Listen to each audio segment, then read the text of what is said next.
Knee replacement surgery 2 మోకాళ్ళకి ఒకటేసారి చేసుకోవడం సేఫా? ఈరోజు తెలుసుకుందాం.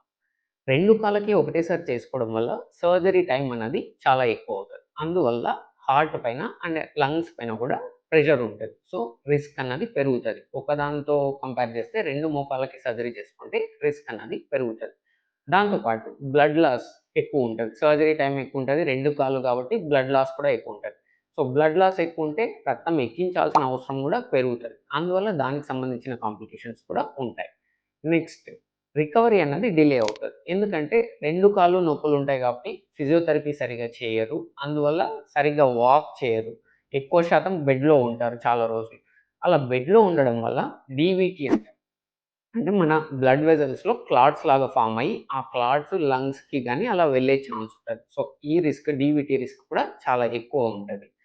సో, ఈ రిస్క్స్ అన్నీ ఉంటాయి గాబట్టి, మేము జనరల్‌గా సజెస్ట్ చేసేదేంటంటే, ఒక కాలు చేయించుకొని అట్‌లీస్ట్ 6 వీక్స్ గ్యాప్ ఇచ్చిన తర్వాత రెండో కాలు చేయించుకోవడం సేఫ్.